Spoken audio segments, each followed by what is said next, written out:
A'udzu billahi minasyaitonir rajim. Bismillahirrahmanirrahim. Sama'una lil-kadhibi akkaluna lis-suht. Fa in ja'uka fahkum bainahum aw a'rid anhum. Wa in tu'rid anhum falan yadurruka syai'a. Wa in hakamta fahkum bainahum bil qist. Innallaha yuhibbul muqsitin. Wa kaifa yuhakkimunaka wa 'indahumut tawratu wa fiha hukmullahi thumma yatawallawna min ba'di dzalika wa ma ulaika bil mu'minin. Siapa ini? Orang-orang yang sudah kita sebutkan, kita kisahkan pada pertemuan yang lalu, yang disebutkan oleh Allah. Mereka adalah orang-orang yang alladzina qalu amanna bi afwahihim wa lam tu'min qulubuhum. Mereka adalah orang-orang munafik yang beriman dengan lidah mereka, akan tapi hati mereka belum beriman. Itu orang yang paling menyusahkan. Lihat, orang paling menyusahkan ya orang yang iman dengan lidahnya, akan tapi hatinya belum. Urusan dengan mereka itu betul-betul urusan dengan serba sulit. Nabi Muhammad urusan dengan orang munafik nggak bisa membunuh, sebab Nabi Muhammad tidak membunuh orang munafik. Biarpun Nabi Muhammad dikasih tahu oleh Allah itu orang munafik, tetap tidak bisa dibunuh. Kenapa?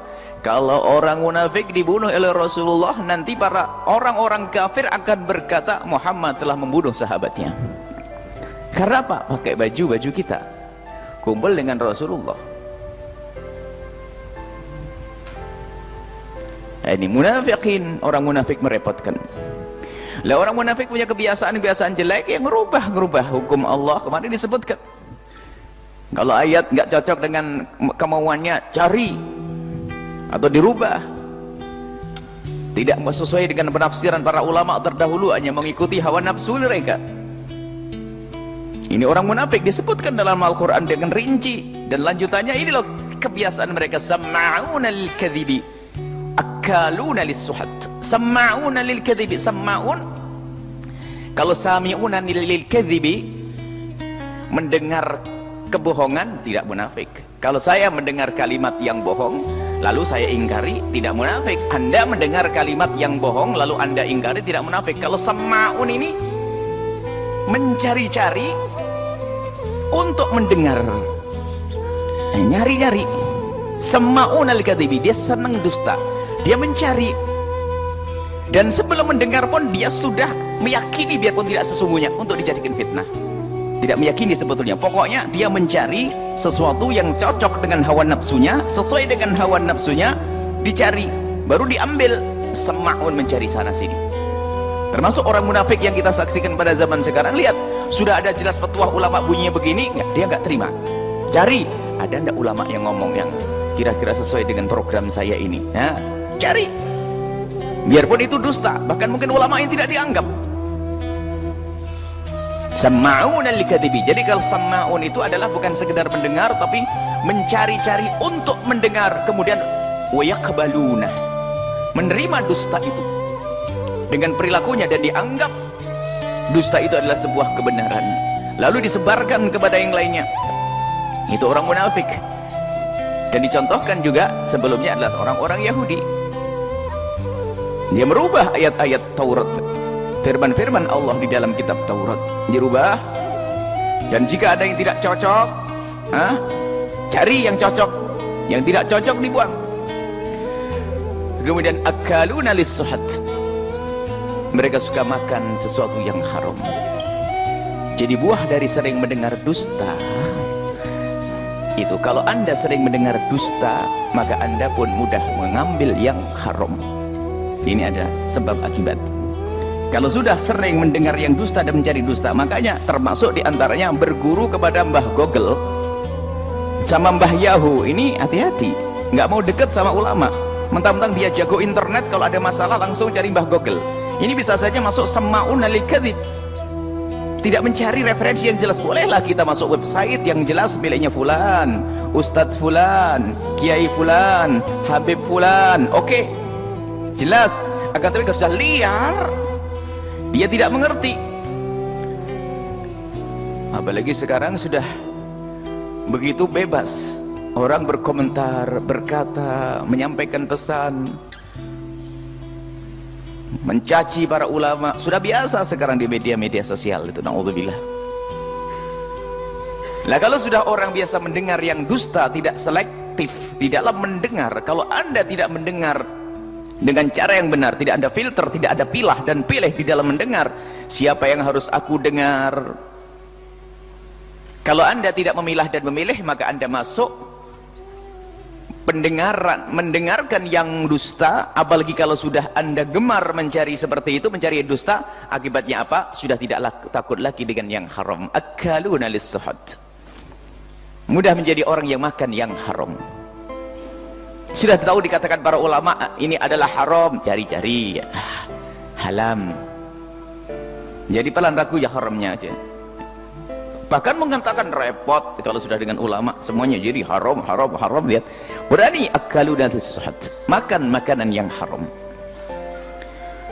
Nah, ini adalah kisahnya orang munafik seperti itu. Maka fa in ja'uka, jika ada orang di luar Islam, ini kisahnya orang Yahudi dan orang munafik, jika mereka datang kepadamu wahai Muhammad, lalu minta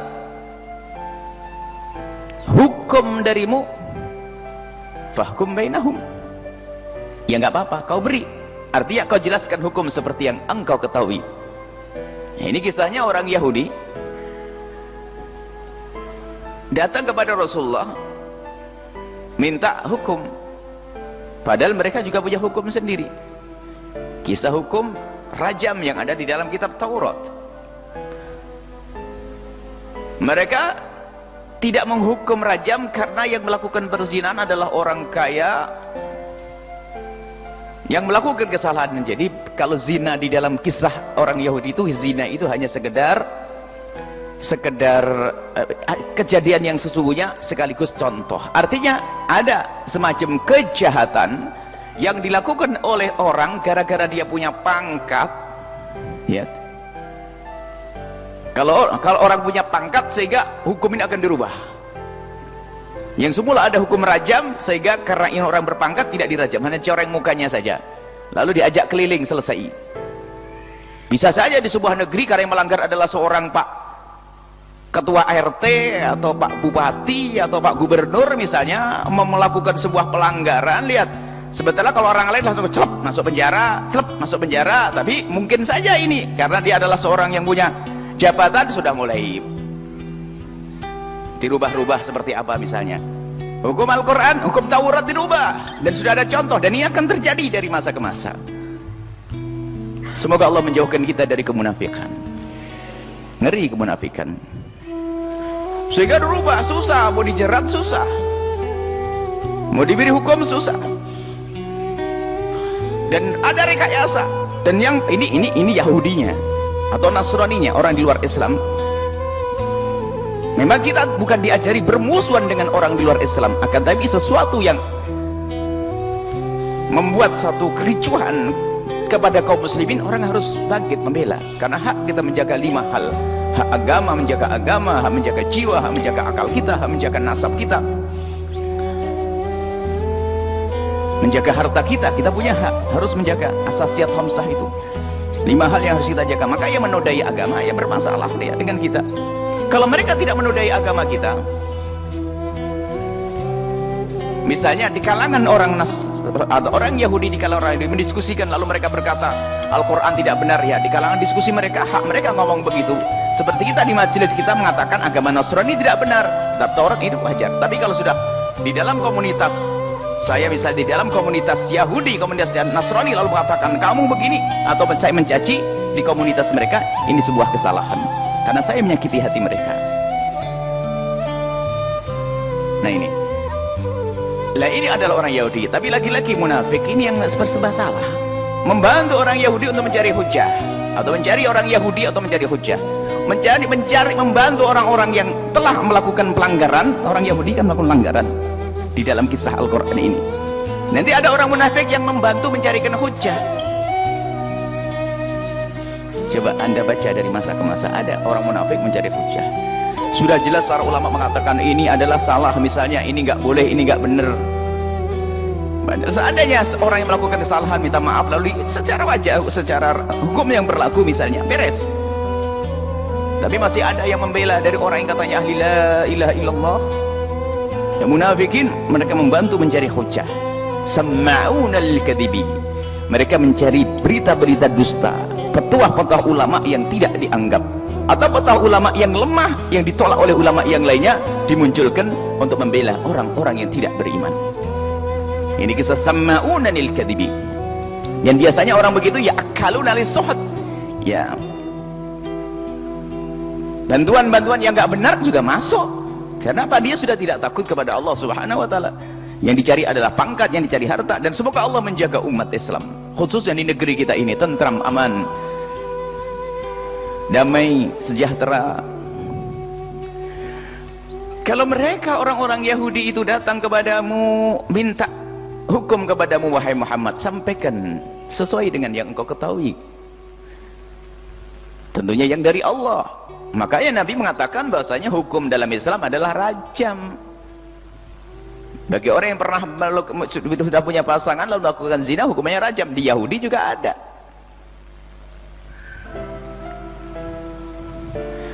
Kalau memang tidak, ya sudah, arid anhum, berbaliklah dengan mereka. Karena urusan mereka, karena urusan intern di kalangan mereka, di kalangan Yahudi. Ingat ya, ini sebagian mengatakan arid anhum ini disuruh kita cuek dengan urusan mereka, nggak peduli. Oh salah, arid anhum di sini adalah kita nggak boleh ngurusi mereka berkenaan tentang urusan di dalam mereka.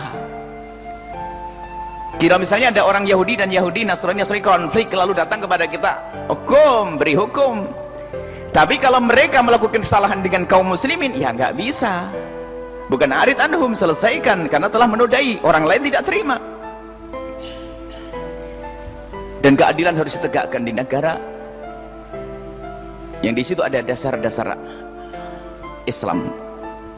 Dan kebenaran tidak hanya dimiliki, keadilan tidak hanya diberikan kepada orang yang beriman saja, akan tapi keadilan juga harus diberikan kepada siapapun termasuk orang kafir. Dan jangan khawatir wahai hamba-hamba Allah di luar agama Islam, keadilan yang sesungguhnya adalah ada di dalam Islam.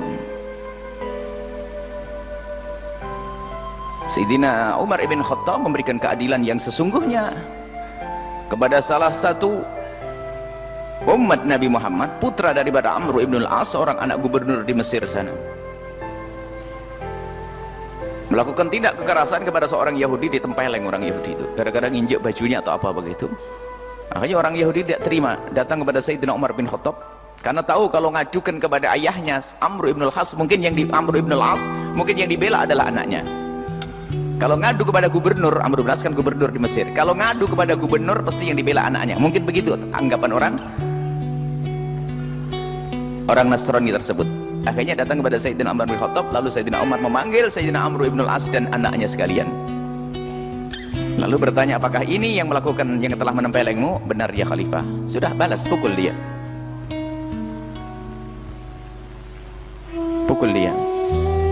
Dalam riwayat sempat dipukul, dalam riwayat tidak sempat dipukul karena melihat keadilan Sayyidina Umar langsung sadar. Dalam riwayat pukul dia dan dipukul, kemudian Sayyidina Umar menambahkan, pukul juga bapaknya itu. Pukul juga. Karena dia mentang-mentang itu gara-gara bapaknya itu. Setelah disuruh memukul bapaknya, baru sadar betul dia, oh Islam indah, adil. Akhirnya tobat dan masuk Islam. Dan Islam adil, ditegakkan keadilan. Makanya kita pun tidak boleh dalam keadaan tertentu mencaci-caci Tuhannya, agama lain, itu nggak boleh. Mereka akan membalas kita dengan kebodohan seperti disebutkan dalam Al-Quran. Nggak boleh. Dalam irama diskusi oke, akan tapi kalau kau setiap hari mencaci maki, kita buat spanduk agama lain gini ya pelanggaran itu. Mereka akan membalas dengan kebodohan mereka. Mereka bodoh, tidak ngerti agama Islam, tidak ngerti Nabi Muhammad, malah mencaci Nabi Muhammad. Kalau kita mencaci dewa-dewi mereka, Tuhan-Tuhan mereka, lihat mereka membalas juga, karena kita bukan tugas kita untuk mencaci mereka. Baik, arid anhum, berbaliklah dengan mereka. Kalau mereka tidak minta keadilan kepadamu, tidak minta hukum kepadamu, ya berbanglailah dengan mereka. Wa in tu'rid anhum, kalau engkau berpaling dari mereka, ingat wala yadurruka syai'a, enggak akan membahayakan kalian.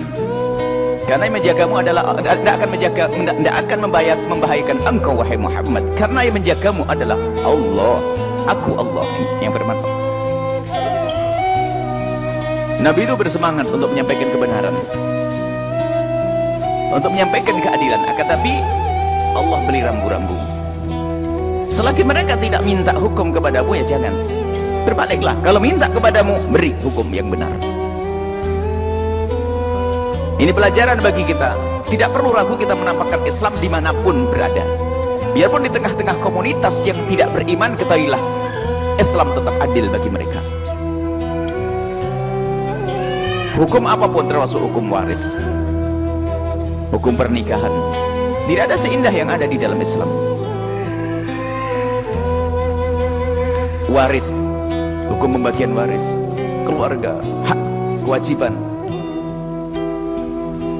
yang harus dilaksanakan, kewajiban-kewajiban yang harus dilaksanakan seorang muslim, indah di dalam Islam. Kita berikan kepada orang di luar Islam pun akan mau mereka menerima, asalkan mereka belum ada kebencian. Dijelentrehkan, dipahamkan, mereka akan terima. Tapi menjadi masalah adalah kebencian dan kedengkian. Maka ketahuilah, kalau sudah orang benci dan dengki, tidak ada yang baik. Kebaikan pun akan dikatakan tidak baik dan tidak bisa menerima kebenaran. Wa in hakamta fakum bainahum bil qist. Awas ya, jika engkau memberi hukum kepada mereka, lakukan dengan adil. Ini perintah untuk Nabi yang tidak pernah beliau itu zalim. Padahal kalau engkau berikan hukum kepada mereka, orang-orang yang datang kepadamu dan minta petunjuk hukum kepadamu, maka beri hukum dengan seadil-adilnya. Artinya jangan engkau memihak kepada kaum muslimin saja, biarpun itu orang Nasrani. Kalau memang harus kau beri keadilan kepadanya, kau beri. Tidak boleh hanya gara-gara beda agama lalu kita tidak adil. Sampai sejauh itu. Innallaha yuhibbul muqsitin. Allah cinta kepada orang yang berbuat adil secara umum. Dan adil ini susah. Adil ini susah. Jadi adil ini harus adil tidak dengan akal, tapi dengan keimanan. Kalau dengan akal-akalan orang nggak bisa nerima, misalnya waris 1/2, kemudian macam-macam, orang tidak bisa nerima. Masalah nafkah dan sebagainya. Tapi syariat Allah yang lebih tahu tentang keadilan. Sehingga keadilan yang sesungguhnya adalah yang diserukan oleh syariat.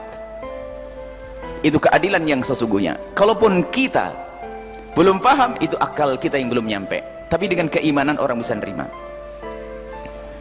Orang bisa nerima. Suatu ketika ada orang baru masuk Islam di Syam sana, lalu mendengar tentang babi diharamkan. Orang baru masuk Islam tapi hatinya insyaf. Lalu mendengar petuah bahwasanya babi diharamkan. Rupanya sang alim ini, sang ustadz ini memang senang menjelentrehkan agar orang semakin puas. Lalu memberikan alasan-alasan karena babi begini sampai 100 dalil. Akhirnya orang awam ini dengan kalimat sederhana, ya Syekh, kenapa kok antum kok harus cerita banyak tentang alasan diharamkan babi? Apakah cukup? Apakah tidak cukup kalau yang melarang adalah Allah kemudian kita patuh? Ini iman. Nggak usah pakai kenapa. Sudah Al-Quran, Allah yang melarang, selesai. Jangan banyak tanya. Nah, ustadznya jadi malu. Sampai dikatakan seorang alim besar, saya belajar dari orang yang baru masuk Islam tentang keimanan lebih penting. Ilmu banyak tapi tidak menumbuhkan keimanan, tidak mendapatkan hidayah dari Allah, tidak ada baiknya. Man izdada ilman wa lam yazdad hudan. Orang yang tambah ilmunya tapi tidak diasah hatinya untuk dekat kepada Allah, untuk sadar dengan ilmu yang didapatnya, kemudian rindu untuk diamalkannya, maka ketahuilah orang itu bukan tambah dekat kepada Allah, akan tapi tambah jauh dari Allah Subhanahu wa taala. Alhamdulillah, ilmu alim padahal. Maka kepada semua para santri yang ada di sini dan semua yang mendengar suara ini, tidak cukup kau hanya bercita-cita untuk menjadi seorang alim, tapi jadilah seorang alim yang insaf lalu mengamalkan ilmunya untuk meraih hidayah dari Allah Subhanahu wa ta'ala. Sehingga di dalam menuntut ilmu tidak cukup engkau mengandalkan kecerdasanmu, pandai menghafal, tidak tidur malam, tapi ketahuilah perlu dibarengi kekhusyuan mengadu kepada Allah yang memberikan kepadamu kecerdasan, yang memberikan kepadamu ilmu.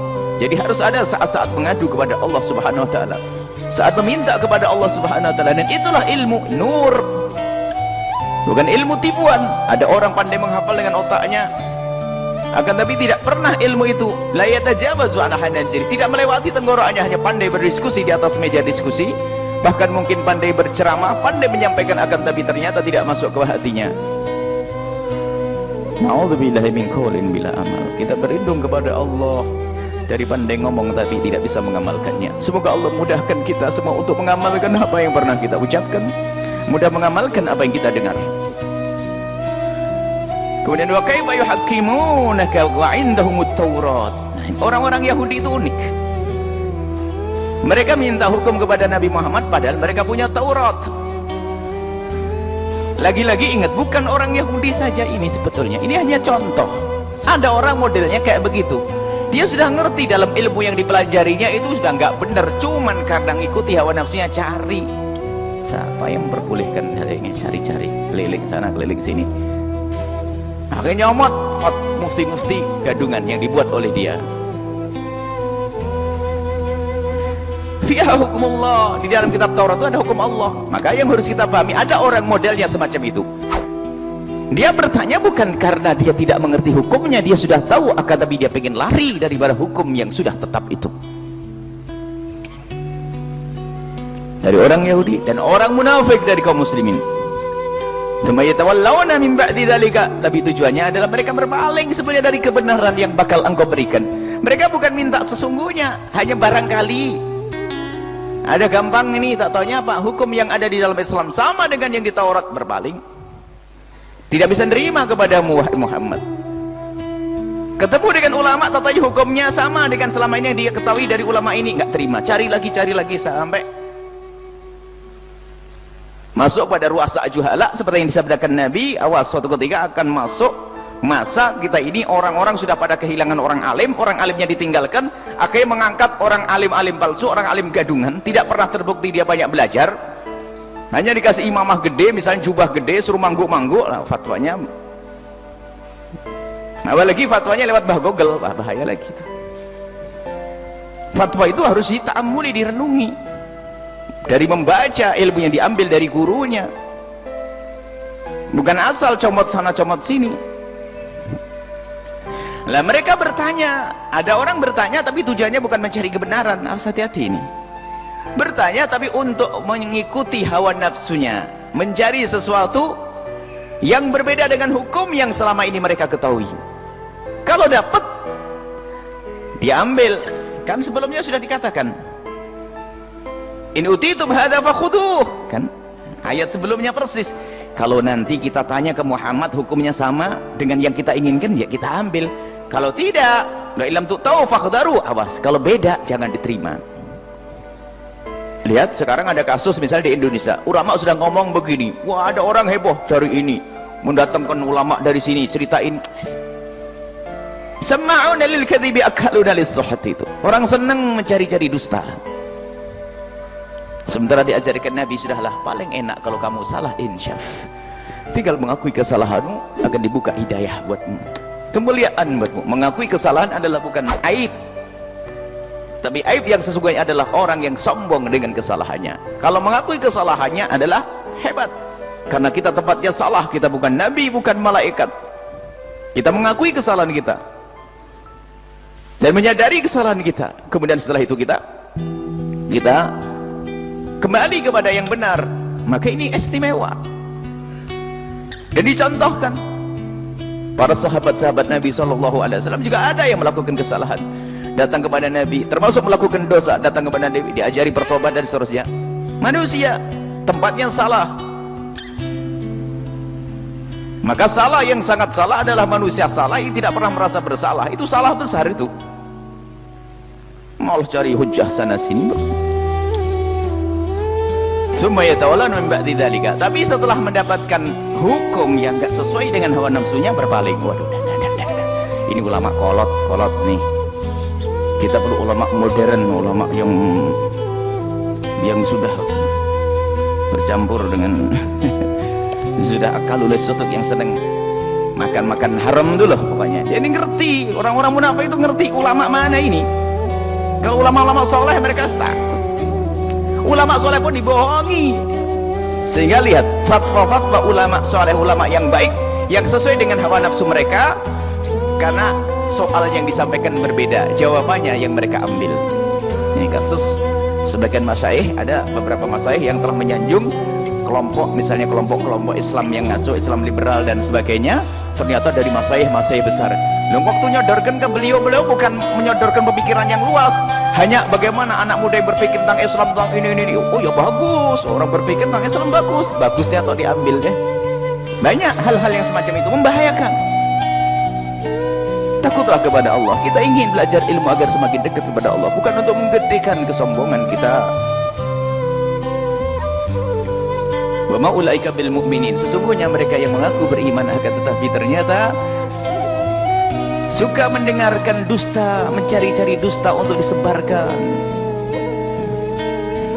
merubah hukum Allah seenaknya sendiri sesuai dengan hawa nafsunya. Mereka pada sesungguhnya wa ma ulaika bil mu'minin, sesungguhnya mereka adalah bukan orang yang beriman secara sesungguhnya. Biarpun dia kadang duduk denganmu sama-sama pakai kopiah putih, mungkin pakai imamah, mungkin dia adalah bergerar ustadz dan kiai dan ulama, akan tapi lihat kalau ada ciri-ciri yang semacam itu, dia adalah orang munafik. Tapi ingat, dia bukan orang beriman. Tapi ingat, tujuan kita bukan untuk mencari-cari. Tujuan kita adalah mengurus diri kita sendiri, paham? Kita bukan untuk mencari si fulan. Allah Maha tahu sudah, tidak usah kita cari-cari, Allah juga tahu siapa mereka. Akan tapi ayo kita jujur dalam menjalankan tugas sebagai umat Nabi Muhammad SAW, menegakkan syariat Nabi Muhammad dengan keindahan, kelembutan, dengan penuh kasih sayang, dengan penuh kejujuran untuk menegakkan keadilan di bumi pertiwi ini. Jangan sampai kita tergolong orang-orang yang munafik. Munafik lebih senang dengan dusta. Dan termasuk senang dusta itu adalah Anda mendengar dari sesuatu yang Anda tidak tahu benar tidaknya orang itu. Anda mendengar dari sesuatu Anda tidak tahu benar atau tidak, itu berbahaya. Makanya kalau cari ilmu itu, katanya Syekh Zarnuji itu bagaimana dihambarkan, kalau kamu mencari ilmu kamu harus tahu dulu siapa orang yang akan berucap ilmu tersebut. Nonton televisi ceramah bukan dilarang, tapi Anda harus tahu siapa orang ini, dari mana ilmunya diambil. Maka jangan sampai hanya karena bismillahirrahmanirrahim lalu ini tak taunya apa ngajari Anda perang musuhan dengan sesama saudara, dikit-dikit mengatakan kafir, musuhan nenek.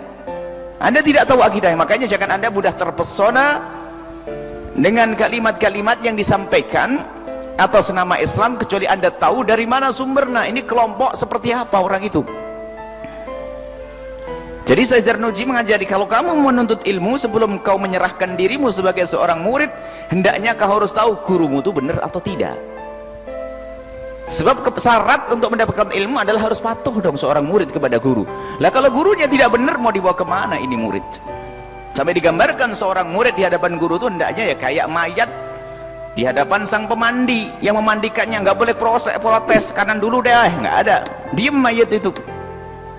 Begitulah seorang penuntut ilmu. Maka guru ini penting, sanad. Dari mana ilmu yang diambilnya, sumbernya dari mana. Jangan hanya mendengar kalimatnya yang baik, kalimatnya ini langsung terkagum-kagum, tak tanya Pak, di balik itu semua ada racun karena pada dasar akidahnya salah. Jangan Anda sombong lalu berkata, oh saya kan bisa memilah dan memilih. Ini sebelum belajar kau sudah sombong, nggak dapat ilmu. Kalau namanya racun itu tidak akan dibuat roti racun, nggak ada. Kalau mau meracuni orang, roti enak di dalamnya ada racun, begitu. Makanya ini adalah penjerumusan akidah ini halus. Kita sudah jelas akidah kita adalah akidah ahli sunnati wal jamaati al ash'ariyati atau al maturidiyati sufiyati. Nah kalau sudah, kita tidak boleh memusuhi, mencaci, tidak. Cuman untuk menyelamatkan diri kita hendaknya kita seleksi, selektif di dalam memilih. Saya harus duduk di majelis seperti apa ini? Saya harus bergaul dengan siapa ini? Kalau urusan bisnis, saya boleh melanglang dalam bisnis saya untuk berurusan dengan orang yang kaya apa saja, boleh berurusan dengan jual beli dengan orang Nasrani dan sebagainya. Tapi kalau saya harus belajar agama, ini keselamatanku nanti di akhirat. Kalau saya berbisnis dengan si fulan, lalu dia berbohong, lalu duit saya diambilkan, dunia saya yang hilang. Tapi kalau saya belajar agama dari orang yang salah, maka iman saya yang hilang, kerugian sepanjang masa. Cuman orang kadang tidak berpikir tentang kerugian yang panjang, tapi paling cerdas orang zaman sekarang berpikir tentang kerugian sesaat, nggak mau bangkrut urusan dunia. Nah, ini musibah. Nah, kita aja mau invest saja kan harus berpikir.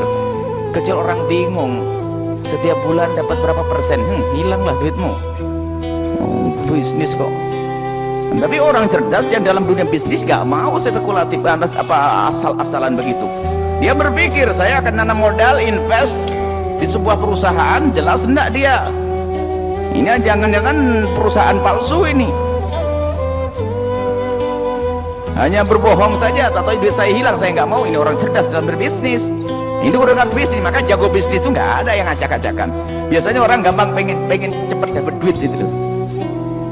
Nah, kayaknya dibohongi ya. Dan beberapa waktu yang lalu katanya ada apa itu, kita tuh 5%, kayak mendahului Allah pasti beruntung, ada apa namanya lupa ya. Nah, ini walhasil itu katanya Buya Yahya mendukung. Masya Allah, hebat. Nah, ada Buya, kalau sudah keluar dari syariat sombong kepada Allah, nggak akan kita dukung. Ini bisnis lah, kita ini bisnis akhirat, seharusnya lebih cerdas dong. Belajar kok asal, jangan belajar itu asal, harus dari guru-guru yang benar secara sanad akidah. Akidah nomor 1, keimanan harus Asy'ariyah, Maturidiyah. Maka akidah yang berbeda dengan kita tentu ada nilai kebenaran. Jangankan kok akidah yang masih dalam Islam, kita juga menemukan cara-cara hidup baik yang ada di agama lain kok. Kalau Allah kita mengambil kebaikan dari Islam sudah ada, kenapa harus mengambil kebaikan dari agama lain? Di dalam Islam sudah ada. Apa yang kurang di dalam Islam? Ayo. Sebagian orang berkata, saya lebih senang membaca buku agama lain misalnya, karena di sini banyak nasihat-nasihat kayak apa sih? Oh, dia ngajari baik sama tetangga. Maka Islam nggak ada baik sama tetangga. Coba cari. Ini mulai cara berpikir yang salah, lebih bangga dengan orang di luar Islam. Hanya gara-gara kalimatnya penuh makna dan sebagainya. Kalimatnya yang penuh makna kayak apa coba? Sebutkan satu contoh yang tidak ada dalam Islam. Kalau memang itu bermakna dan penuh hikmah. Coba di agama lain semuanya sudah ada dalam Islam. Ini karena kita kurang duduk dengan ulama-ulama kaum muslimin saja, sehingga tidak menemukan hikmah-hikmah tersebut. Baik. Jadi ini agar kita tidak menjadi orang yang ditipu oleh sama'unal kadhibi tadi, orang yang suka mendengar dusta lalu disebarkan kepada kita. Guru pun harus memilih berguru, sehingga orang guru di kampung kita yang hanya mengajari kitab-kitab sederhana, kitabnya fikihnya adalah misalnya kitab Safinah, akidahnya Aqidatul Awam, itu lebih benar daripada kita harus masuk kampus dirusak akidah kita. Lah, yang kita butuhkan ya itu, nggak perlu gede-gede, yang penting Aqidatul Awam sudah ngerti Allah, sifat wujud, kita selesai. Sholat 5 waktu selesai, apalagi yang kita butuhkan lebih dari itu. Tapi kalau masuk dunia pemikiran ini tiba-tiba yang dirusak adalah iman kita. Sehingga apa? Jangankan kitab Safinah yang kita lupakan, sholatnya sudah nggak ada lagi, seenaknya sendiri, karena salah di dalam mengambil guru, di dalam menuntut ilmu yang salah. Wa ma ulaika bil mu'minin, sesungguhnya mereka itu orang-orang yang disebutkan tadi, yang sama'unal kadhibi, suka mendengar dusta, lebih senang dengan dusta, mencari-cari dusta untuk disebarkan fitnah sana sini. Mereka bukanlah orang yang beriman secara sesungguhnya. Semoga Allah menjaga hati kita, dijauhkan dari kemunafikan, dan Allah menjauhkan kita dari orang-orang munafik. Dan siapapun yang munafik dari orang-orang yang selama ini mengaku bersama kaum muslimin, semoga Allah memberikan hidayah kepada mereka. Dan mereka orang-orang di luar Islam, semoga bisa melihat Islam dengan kejujuran, dan Allah memberikan hidayah kepada mereka. Semoga siapapun yang mendengar suara ini, Allah beri keselamatan di dunia dan di akhirat. Wallahu a'lam bissawab.